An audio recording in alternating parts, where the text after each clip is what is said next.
Mission Impossible Ghost Protocol, or Mission Impossible 4, is a 2011 American action spy film directed by Brad Bird in his live-action debut. The film stars Tom Cruise, Jeremy Renner, Simon Pegg, and Paula Patton, as is Ving Rhames and Leah Seydoux and Michael Nevquist. Now, this film takes place 5 years after the events of the third film, you could say. Now, Ethan and his entire IMF team is framed for the bombing of the Kremlin while investigating an individual known as Cobalt, played by Michael Nevquist.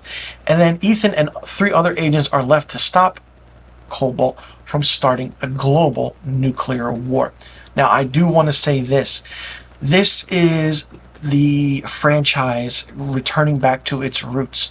The action is one-upped. The story is one-upped. The set pieces are phenomenal. Brad Bird directed a great film. Seeing Jeremy Renner join the cast along with Tom Cruise, and seeing Simon Pegg as the character of Benji come back, and Paula Patton being introduced in this, it's really, really fun.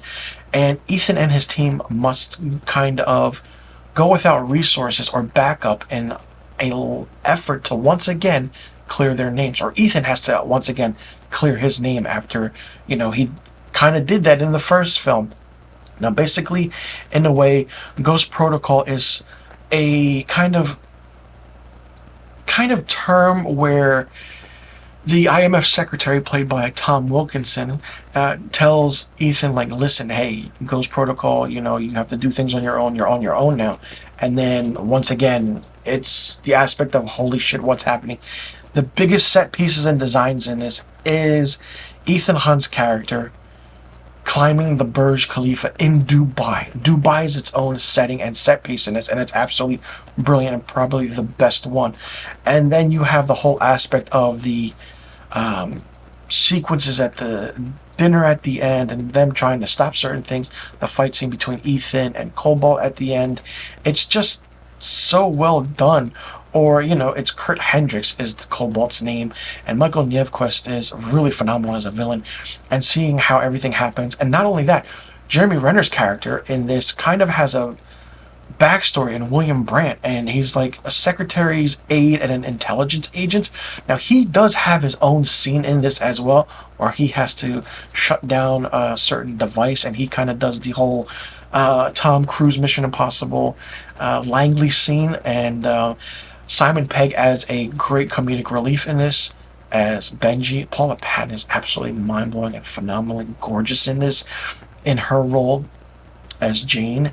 And it's just fun. It's just a fun movie that returned to the roots of how everything happened. The makeup, the mask wearing, the twists, the turns, the espionage, what's going to happen.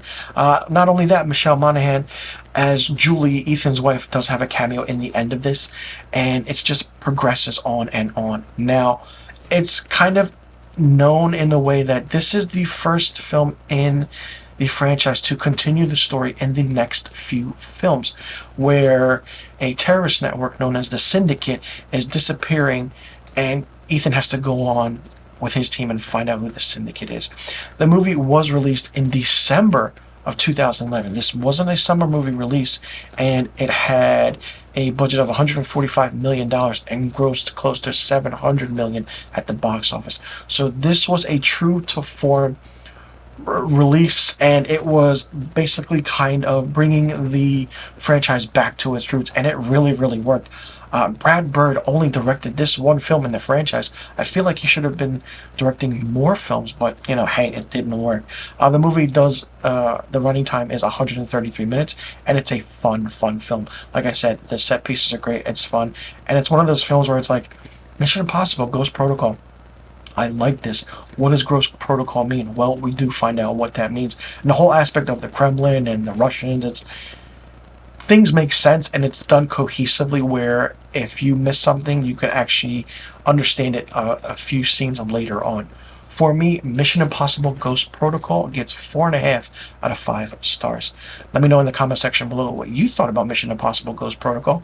Did you like it? Did you not like it? What did you think of it? What did you think about Brad Bird's live action debut? Did you like the story? Did you not like the story? What did you think about Tom Cruise's character of Ethan Hunt climbing the Burj Khalifa? Did you like the addition of Jeremy Renner and Paula Patton in this? And what else do you think could have been done differently? Or is this movie true to form by going back to the original roots and having that spy action feel to it? And also let me know what rating you would give Mission Impossible Ghost Protocol. Let me know in the comment section below about all the questions I just asked. I'll see you all in the next review video, and be sure you tune in to my next review of this franchise, Mission Impossible Rogue Nation.